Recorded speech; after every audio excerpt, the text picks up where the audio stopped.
동참하는 그런 성도가 되자라는 내용이죠. 여기뿐만 아니라 대주제 중에 하나가 그거니까. 오늘 여기 19절부터 보면 애매히 고난을 당하는 경우, 또 20절에는 죄 때문에 당하는 그런 고난의 경우, 그리고 선을 행함으로 당하는 고난의 경우, 이 세 가지 경우에 대해서 사도 베드로가 말씀하고 있습니다. 그 앞에서는 이제 주인과 종의 위치에서, 오늘날로 말하면 조직에서 윗사람과 아랫사람의 관계에서, 고용인과 피고용인의 관계 속에서, 여러 가지 그런 관계 속에서 좀 이렇게 좀 억울한 일을 만날 때도 있다. 애매하게 내가 잘못한 것도 없는데 내가 고난을 받아야 되는 그런 일들도 있다. 왜 없겠습니까? 부당한 대우를 받는다. 그러니까 애매하게 고난을 받는다라는 의미는 그런, 내가 부당한 처우를 받는다. 세상적 개념으로 본다면 그건 있을 수가 없는 거죠. 소위 말하는 오늘날 갑질, 내가 특별히 잘못한 것도 없고, 물론 내가 선을 행하고 그 때문에 오는 것도 아니고, 그렇지만 그런 갑질 논란이 많고 부당하게 대우를 받으면 참을 수 없습니다. 어떻게 보면 어떤 수단과 방법을 다 동원해서라도 권리를 찾아야 되고, 거기에 맞서서 투쟁하고 싸워야 되고. 근데 성경은 그렇게 말하고 있지 않다. 오늘 본문에도 보면 그 18절에 사원들아 범사에 두려워함으로 주인들에게 순복하고, 주인이 선한 경우일 수도 있지만, 선하고 관용하는 사람일 경우도 있지만, 아주 까다로운 사람, 아주 힘들게 하고 피곤하게 하고 아주 어려운 그런 사람일 경우도 있고, 그런 경우에는 참 애매하게 고난을 당하는 경우도 많다. 꼭 이제 말씀드린 대로 주인과 종의 개념이 아니라 사람 간의 관계 속에서 마찬가지입니다. 집안에서도 마찬가지고 어디에서도. 그래서 늘 선하고 너그럽고 잘해주고 그런 사람만 있으면 얼마나 좋겠어요. 그러나 그렇지 못한 경우에 참 이게 애매하게 내가 부당하게 대우받는 것 같고 무시받는 것 같고, 내가 이런 대접을 받을 이유가 어디 있는가 이런 생각도 들고, 억울하기도 하고 분하기도 하고 별별 이런 그런 슬픔 일을 만나는 거죠. 그래도 여기 19절에 보면 하나님을 생각함으로 슬픔을 참으라.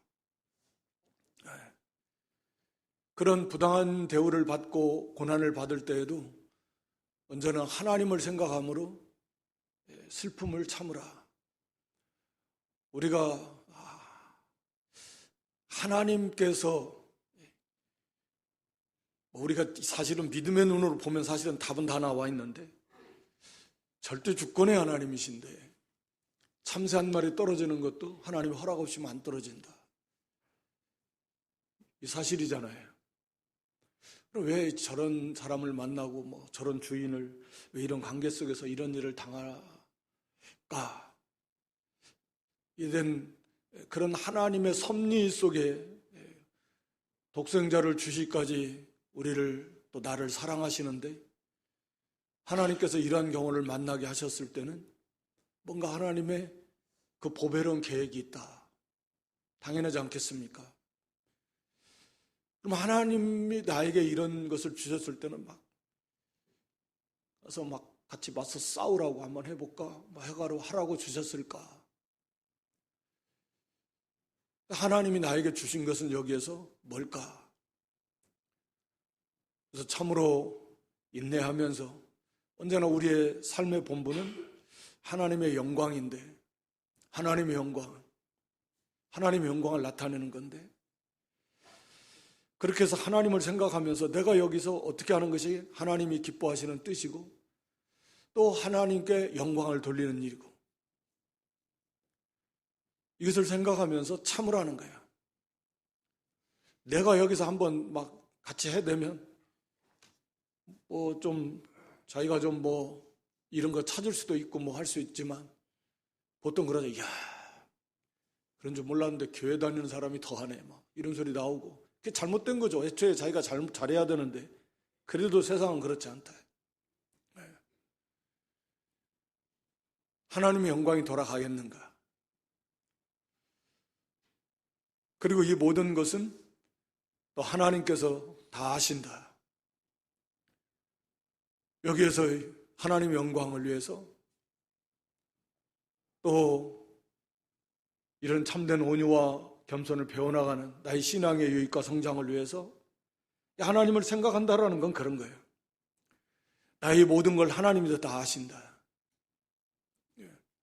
그리고 이제 우리가 로마 12장 19절에도 원수 갚는 거 누가 갚아주신다 그랬죠? 하나님께서. 나 이건 도저히 분해서 나 억울해서 나 못 살겠다. 하나님께서 다 아신다. 내가 갚아주마. 하나님께서 갚아주실 때 그게 우리가 무슨 수로 어떻게 갚겠습니까? 하나님이 갚아주신다. 그리고 너희는 선으로 악을 이겨라. 그러니까 거기서 하나님을 생각하면서 그 말씀을 붙들면서 슬픔을 참으라는 거예요. 그러면 그게 참 쉽지는 않죠. 모든 거 말씀 하나하나 순종해 가는 게 쉬운 것은 아니지만 그럼으로써 내가 믿음의 사람으로 성숙한 신앙으로 만들어져 가고 그 속에서 하나님이 가까워지고 하나님이 기뻐하신다. 아름답다. 내가 하나님의 영광을 위해서 이걸 참으니까 이게 하나님 앞에 칭찬과 상급이 되고 그러잖아요. 내가 하나님의 영광을 위해서 참는다. 그리고 하나님께서 갚아주신다. 그 사람에게도 갚아주실 뿐만 아니라 우리에게도 하나님께서 칭찬과 상급으로 반드시 갚아주신다. 하나님 나라에서 갚아주시면 더 좋고요. 내가 나 때문에 나를 생각해서 그 억울한 게 부당한 대우를 받았는데도 참았구나. 하나님이 얼마나 기뻐하시겠어요.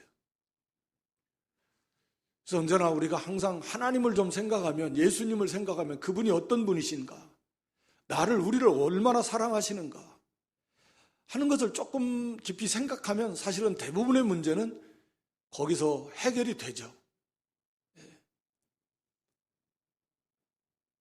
그리고 그것도 안 되면 기도하는 거죠. 하나님, 이 분해서 참을 수가 없는데 하나님이 마음을 좀 다스려 달라고.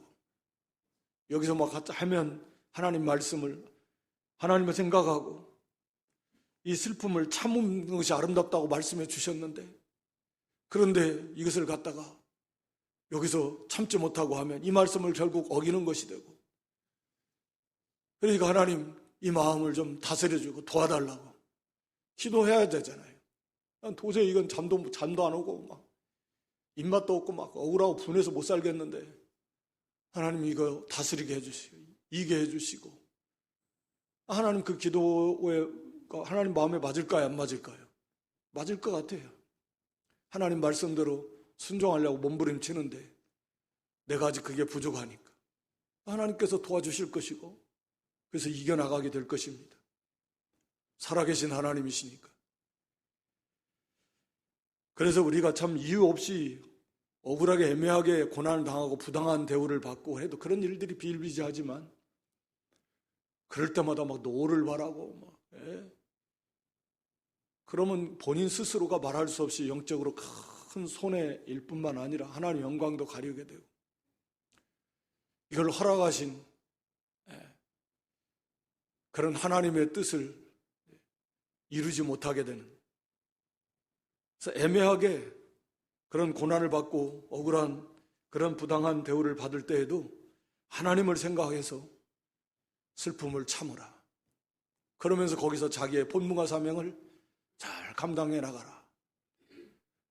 그걸 이루어가면 얼마나 참 성숙한 신앙으로 만들어져 가고 빛을 비춰나가고, 하나님께서 또 갚아주실 것이고, 그 다음에 죄 때문에 당하는 고난의 경우는 거기 20절에 죄가 있어 매를 맞고 참으면 무슨 칭찬이 있겠는가? 죄 때문에 고난을 받으면 칭찬도 없고 상급도 없겠죠. 당연히 그러겠죠. 그러나 유익은 되죠. 왜냐하면 그 고난을 통해서 우리가 죄를 깨닫게 되고, 또는 그 고난을 통해서 그래서 낮아지고 겸손해지고 하나님을 찾고 구하고 의지하고. 그래서 고난 때문에 죄 때문에 당하는 고난 자체는 칭찬도 없고 상급도 없지만, 그러나 그로 인해서 우리가 유익을 얻게 된다는 거죠. 그래서 우리가 시편 119편에 하나님 고난당한 것이 내게 유익이다, 67절 71절 보면 그렇게 고백하는데, 고난당한 것이 결국 유익이에요. 애매한 고난이나 죄 때문에 당하는 고난이나 선을 행함으로 당하는 고난은 말할 필요도 없는 것이고, 그래서 여러 성경에서 고난 당할 때 오히려 기뻐하고 즐거워하라 이렇게 말씀하고 있는데, 그래서 우리가 고난은 다 받는 것이다. 고난은 다 받는 것인데, 왜냐하면 우리 저런 히브리서 12장 3절로 8절 보여줄까요? 히브리서 12장 3절 8절에 너희가 피곤하고 낙심치 않게 해서 믿음의 길을 걸어가는데 고난이 오고 어려움이 오고 하니까 그러니까 피곤하고 그냥 낙심해서 주저한 그런 유혹도 오지요. 사실은 예수님 믿는 게 이제 그만둘까 막 이런 유혹도 있고, 그래도 예수님 생각을 하는 거예요. 예수님 생각하시면서 죄인들의 이같이 자기에게 거역한 일을 참으신 자를 생각하라. 너희가 죄와 싸우되 피 흘리기까지는 싸우지 않았다. 피 흘린다라는 건 죽는다라는 거예요. 순교. 예수님은 죄와 십자가에서 죽으시기까지 하셨는데, 아직 이 말씀을 받는 지체들은 아직 살아있으니까 피 흘리기까지 싸운 건 아니잖아요. 다 살아있으니까. 그래서 거기 5절 이하에도 우리가 다 하나님의 자녀이기 때문에 우리가 부족하고 범죄하면 하나님께서 징계하신다. 거기 7절 8절에도 보여주시면 그런 징계가 없으면 그건 사생자 아니냐. 그러니까 징계라고 하는 것은 우리가 잘못했을 때 자식이 잘못하면 부모가 자녀들을 징계하듯이 하나님께서 우리가 범죄하면 그로 인해서 우리를 징계하시는데, 징계 안 받는 사람이 어딨냐. 다시 말하면 죄 안 짓는 사람이 어딨냐. 부족함이 없는 사람이 어딨냐. 그러니까 징계는 다 받는 것이고, 그것은 어떻게 보면 당연한 하나님의 자녀인 하나님 증거이 아니냐. 하나님이 사랑하는 자녀니까 징계를 해서 깨달아서 회개하고 돌이켜 바로 설 수 있도록 징계하시는 거지, 만약에 잘못 나가는데도 징계를 안 한다고 하면 그게 하나님의 자녀가 아니지 않느냐. 그건 더 심각하고 무서운 일이다 라고 하는 거죠. 그래서 하여튼 죄를 안 지을 수 있는 대로 안 짓는 게 최고의 좋겠고, 하지만 죄 때문에 고난을 당할 때에도 문제는 이게 죄 때문에 당하는 고난인가도 알아야 되는데, 내가 이 재수가 없어가지고 내가 여기서 이걸 잘못해가지고 이런 일을 만났네, 누구 때문에 이런 일을 만났네, 원인을 다른 데서 찾으면 그 참 안타깝죠. 누구 때문에 온 게 아니에요. 세상 말로 내가 재수가 없어서 온 것도 아니에요. 내가 뭔가 판단을 잘못해서 온 것도 아니고, 결과적으로는 그게 하나의 과정일 수는 있어요. 누구 때문에 어떤 사람을 통해서 사기꾼 같은 사람을 만나서 이 큰 손해를 보는 경우도 있을 수 있고, 그러면 그 원인이 근본적인 원인이 어때요? 또 거기에 내가 왜 미혹당했는가? 욕심 때문에 그런 거지만 결국은 내가 죄 때문이구나. 내가 이런 고난을 만난 것도 내가 죄 때문이구나. 자기의 죄 때문에 이 고난이 왔다라는 걸 깨닫는 것 자체가 사실은 깨어있는 증거죠. 고난이 오는데도 이게 뭐 내가 무슨 무슨 그런 저 많이 들었는데 내가 전생에 무슨 죄를 전생이 아니라 지금 죄를 많이 지었다니 이 세상에 살면서 전생은 무슨 전생이 어디 있어요? 내가 여기서 죄를 많이 지어서 어려움을 당하는구나. 그걸 생각을 하고 깨달아가지고 자기의 죄를 찾아서 회개할 생각을 해야지. 뭐 내가 무슨 죄가 그렇게 많다 이제 죄 없다라는 얘기잖아요. 그 말은 그 정도면 죄가 없다 많이.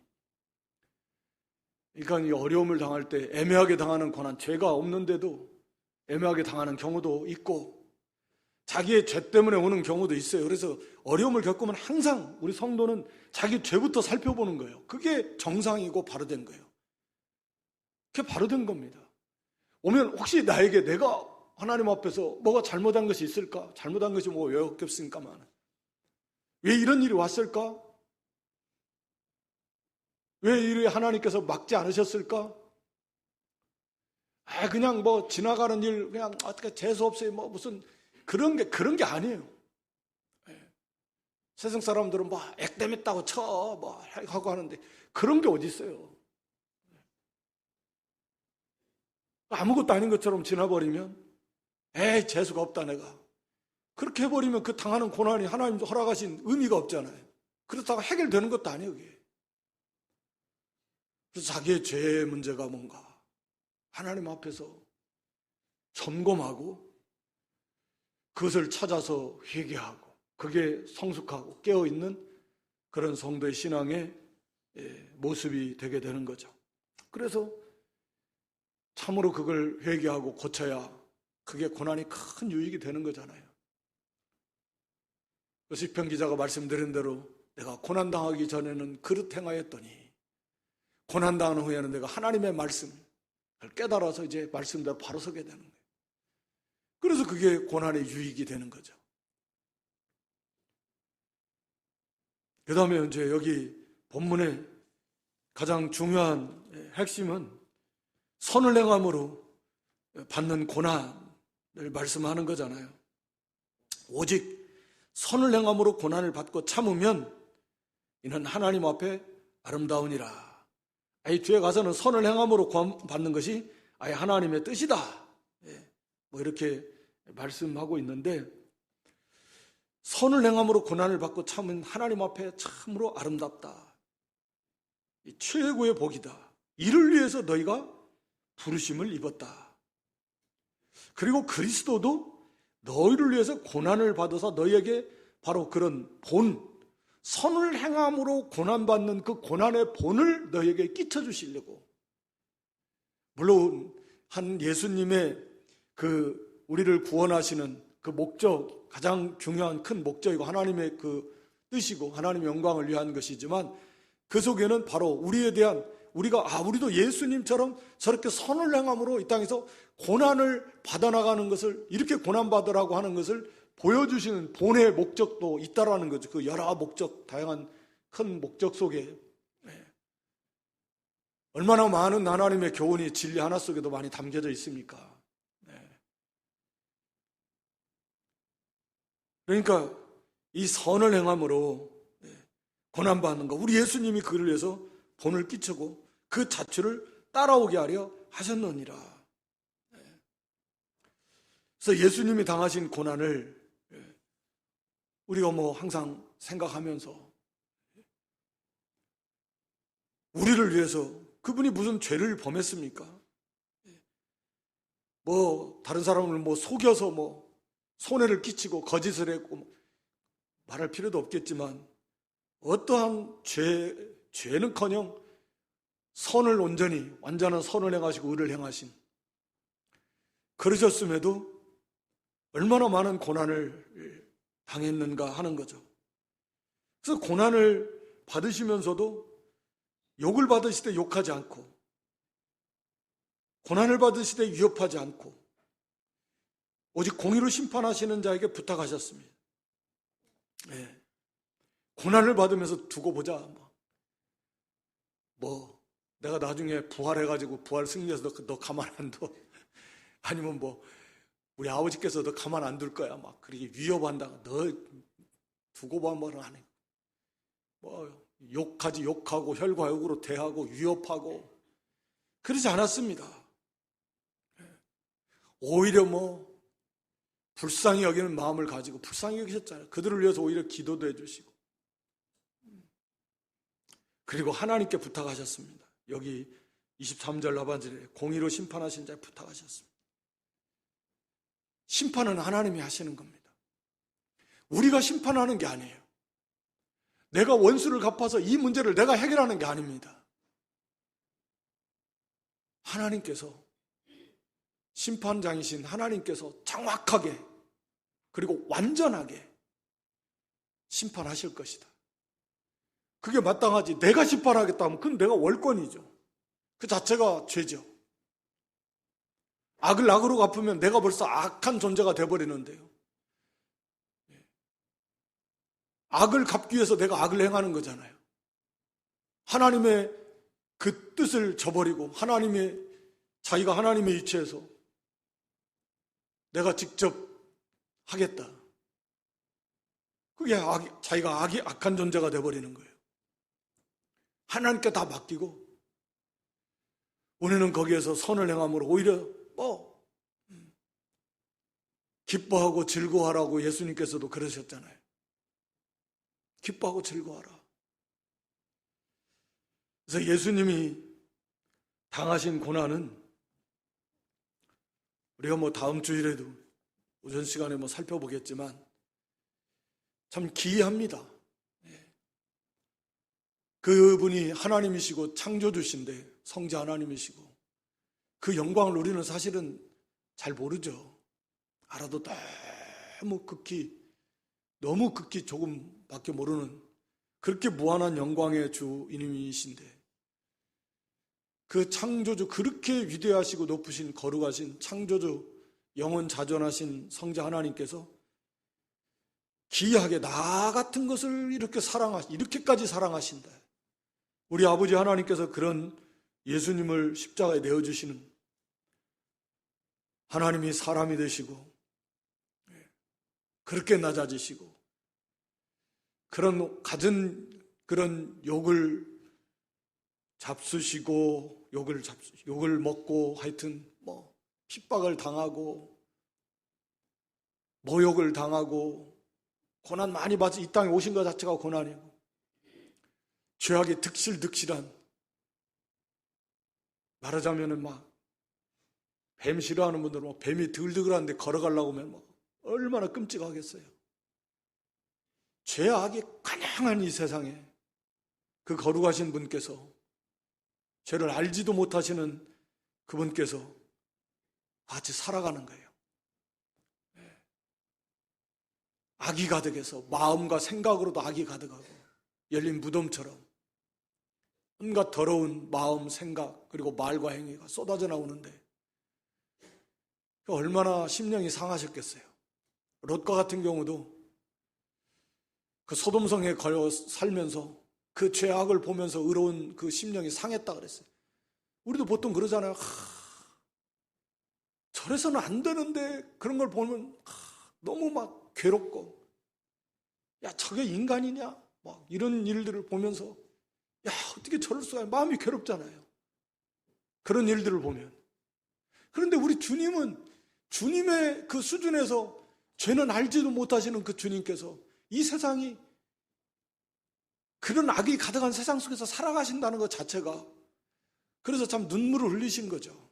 탄식하시고 거기다가 예수님을 대적하고 너무 마음이 아프신 거예요. 우리 주님께서. 그래서 눈물을 흘리시는 거예요. 나사로의 무덤에서도 눈물을 흘리신 거고 마지막 십자가를 지시고 가시면서 예루살렘 성을 향해서도 나를 위해서 울지 말고 너와 너희 자손을 위해서 울라고 또 예루살렘 성을 바라보시면서 눈물을 흘리시고 겟세마네 동산에서도 뭐 통곡하시면서 기도하셨지만 그건 조금 이제 십자가를 앞에 두시고 기도하신 거죠. 그러니까 이 세상에서 우리는 뭐 세상이 너무 좋다 하지만 주님의 그 관점에서 보실 때 이 세상은 너무 더럽고 너무 부패한 오염이 가득한 집안에 막 막 깨끗한 걸 원하면 뭐 오물이 가득했다고 해서 여기도 오물 저기도 오물 막 악취가 나고 막 거기서 어떻게 살겠어요? 그런 세상 속에서 우리 주님이 사실 뿐만 아니라 그렇게 고난을 받으시고 마지막 십자가 고난은 고난의 정점이죠. 육신의 고난뿐만 아니라 하나님의 진노의 심판의 대상이 된다라는 것이 견딜 수 없는 거죠. 그래서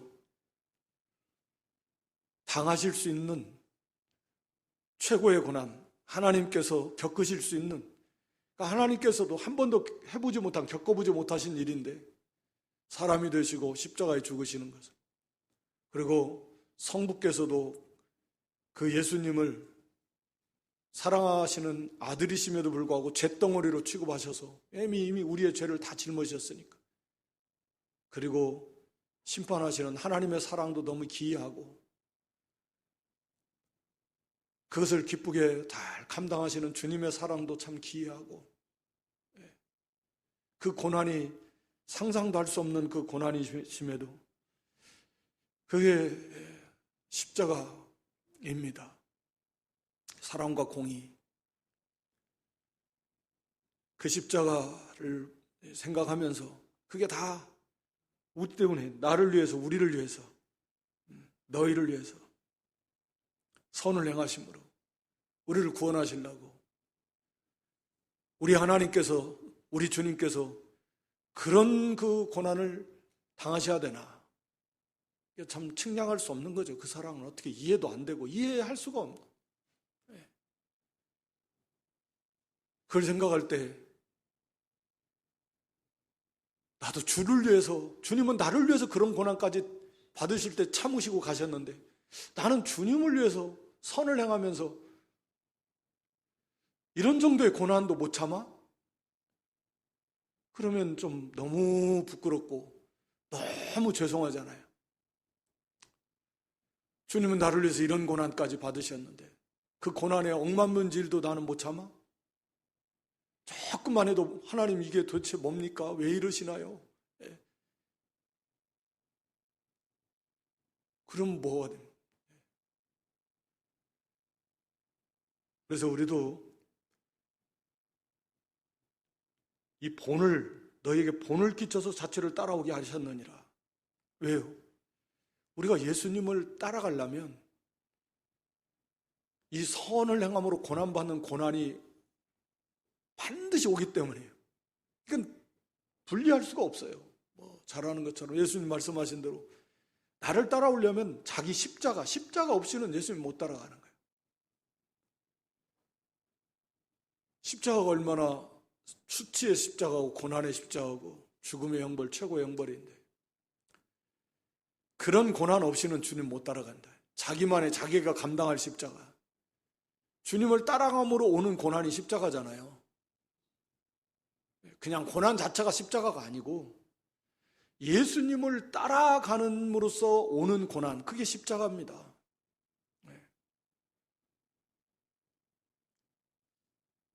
그래서 애매하게 당하는 고난도 하나님을 생각함으로 슬픔으로 그것을 끝까지 참고 견디면 그게 십자가예요.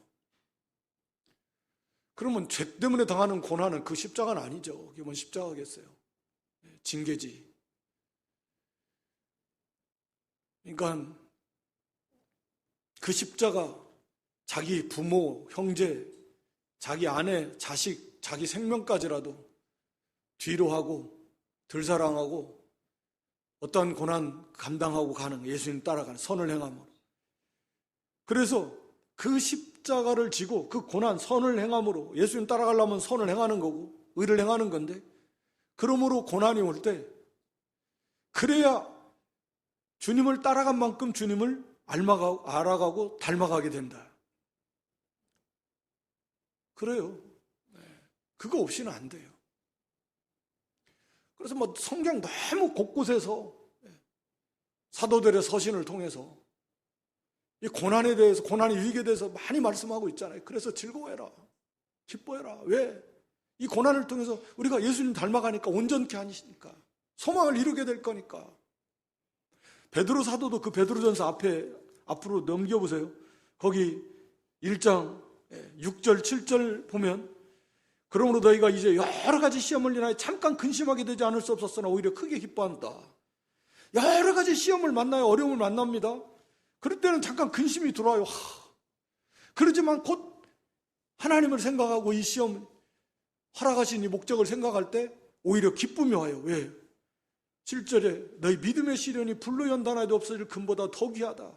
예수 그리스도에 나타나실 때 칭찬과 영광과 존귀를 얻게 하려 합니다. 이걸 깨닫고 하니까 기쁨, 즐거움이 있게 되는 거예요. 처음에는 이거 안 오면 좋겠는데 이런 고난이 왔어요, 이런 시험이 왔습니까 하다가도 이제 믿음으로 주님을 하나님을 생각하면서 믿음의 시련, 믿음 때문에 당하는 이 시련이, 고난이 이 세상 재물, 금, 이 세상 보화보다도 훨씬 귀하다. 당연히 그렇죠. 비교할 수 없을 만큼 귀하고, 그래서 우리 주님 재림하실 이 하나님 나라에서 칭찬, 존귀, 영광, 수고한 만큼 다 주신다. 그러니까 기뻐하게 되는 거예요. 여기 사도 베드로가 베드로전서를 마감하면서 그 5장 10절에 가서 보더라도 그런 표현을 써요. 베드로전서 5장 10절에 모든 은혜의 하나님과 그리스도 안에서 너희를 부르사 자기의 영원한 영광에 들어가게 하신 이가 잠깐 고난을 받은 너희를 친히 온전케 하시며 굳게 하시며 강하게 하시기를 경고케 하시리라. 잠깐 고난을 받아요. 평생 고난을 받아도 예수 믿는데 30년, 40년, 50년 예수 믿는데 예수 믿는 내내 고난을 받아도 그건 잠깐이죠. 왜? 하나님 나라에서 누리게 영광에 비하면 영원한 영광에 비하면 얼마나 잠깐입니까? 그 사도 바울도 우리가 고린도후서 4장 이하에도 말하고 있잖아요. 잠시 받는 환난에 가벼운 것이 영원한 영광에 무거운 것을 우리에게 이런 줄 확신하다 안다는 거예요. 로마 8장 17절 이하도 그렇고 곳곳에서 그것을 참으로 믿고 아는 성도는 오히려 즐거워하게 되는 거예요. 그래서 예수님께서도 하늘에서 너희의 상이 크니까 막 기쁨에 겨워서 막 즐거워하라는 거예요. 펄쩍펄쩍 뛰면서 즐거워하라는 거예요. 의를 행하다 고난받으면. 너희의 상이 큰데 그 상이라고 하는 것이 그렇게 아름답고 존귀하고 너무 좋아서 막 기쁨에 겨워서 어떻게 할 줄 모르고 막 너무 기뻐서 펄떡펄떡 뛸 만큼 그게 기뻐하고 즐거워하라는 의미거든요. 근데 문제는 그것을 그렇게 아는가 하는 거예요.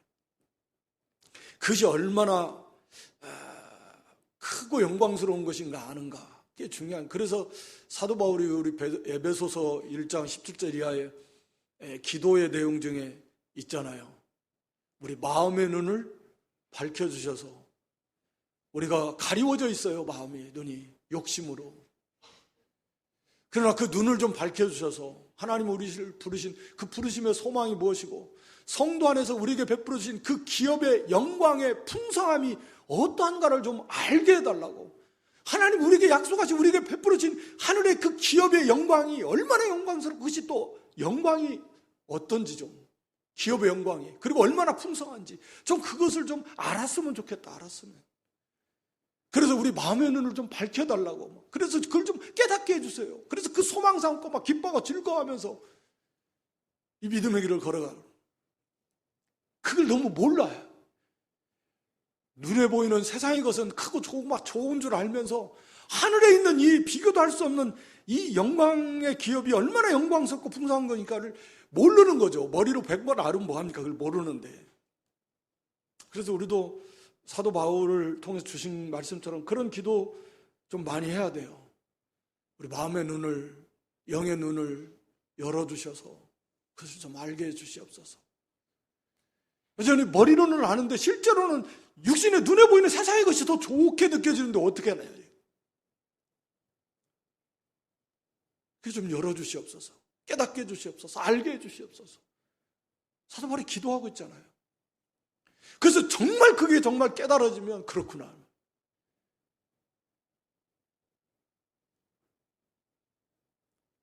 그래서 바울이 우리 빌립보 3장에도 보면 3장 8절인가요? 배설물 여기다. 배설물. 내 주 그리스도 예수를 하는 지식이 가장 고상해서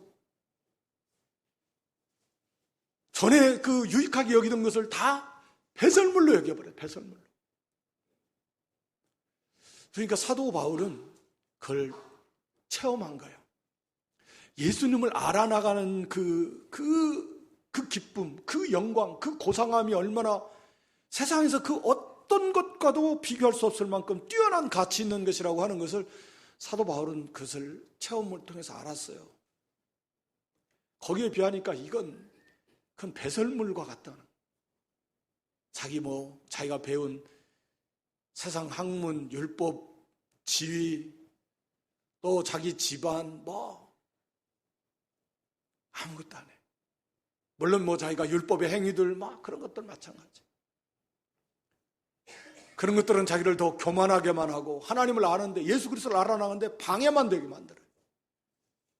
그런 것들은 다 내가 배설물로 여기고, 오직 예수 그리스도를 알아나가는 그것이 가장 뛰어난, 정말 가장 보배로운, 비교도 할 수 없을 만큼. 그래서 우리에게 그 말씀을 주시면서 우리도 그런 세계를 들어가라고 그 말씀을 주시는 거잖아요, 사실은.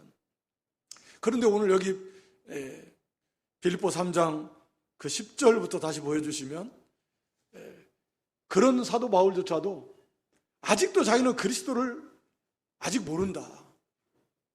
그래서 그리스도를 좀 알아나가기 위해서 여기 내가 그리스도와 부활의 권능과 고난에 참여함을 알리하여, 내가 그리스도를 알고 싶은데, 예수 그리스도를 알고 싶습니다. 예수님이 어떤 분이신가, 예수님을 참으로 알고 싶다. 그러니까 예수님이 또 행하시는 그 부활의 능력, 죄를 이기는 능력, 사탄과 사망의 권세를 이기는 능력, 그 능력도 알고 싶다. 이건 나중에 부활을 말하는 게 아니라 그 부활의 권능이라는 건 그거예요. 이 땅에서 죄를 이기고 죄의 사망의 세력을 잡은 마귀를 깨트리고 이거는 그 부활의 권능이에요. 그리고 예수님이 당하신 그 고난에, 그러니까 예수님을 알아나가기 위해서는 예수님의 고난에 참여하지 않고는 예수님 몰라요. 그리고 고난에 참여하지 않고는 그 고난을 통과하는 부활의 권능을 참여할 수가 없어요. 그래서 그의 죽으심을 본받아 간다라는 거예요. 그러니까 이것은 사도 바울이 그런 고난을 많이 겪었는데, 이건 꼼짝없이 죽었다. 천지사방이 다 막혔다 이제는. 그런데 거기에서 그걸 다 이겨요. 그리고 그 속에서 두렵지 않아요. 이 부활의 권능이에요. 다 이겨나가는 그런 부활의 권능을 알려면, 그런 죽을 만큼의, 이제 죽었다, 이게 죽을 수밖에 없다. 부활이라는 게 죽은 가운데 살아나는 건데, 그런 고난에 들어가지 않으면 부활의 권능을 알 수가 없는 거예요. 그런 고난에 들어가야 그 속에서 주님의 그 부활의 능력을 체험하고 거기서 이겨나오죠. 예수님의 고난을 참여해야 예수님을 닮아가는데, 예수님의 고난을 참여하려니까 예수님이 가신 길을 따라가는 거죠.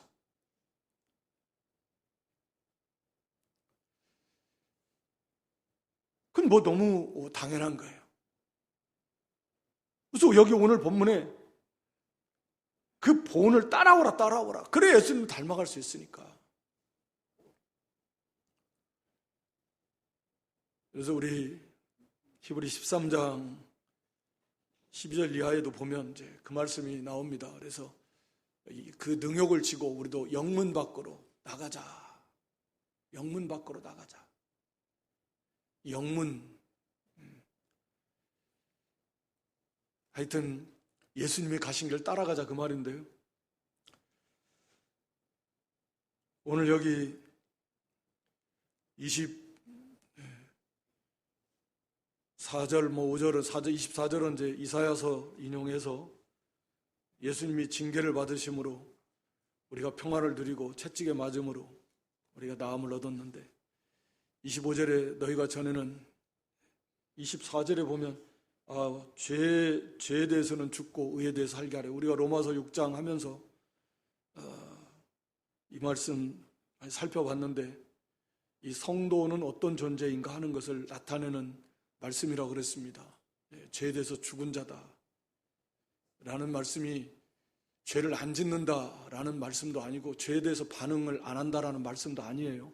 그러니까 이 죄에 대해서 죽었다라는 것은 우리의 신분이 죄의 왕국에서 죽었다. 더 이상 죄의 지배를 안 받는다라는 말이지. 죄를 안 짓는다 그러면 그것도 우리 중에 성도는 한 사람도 없는 거고, 또 죄에 대해서 반응하지 않는다라고 하면 그것도 성도 한 사람 죄에 대해서 반응 안 해요?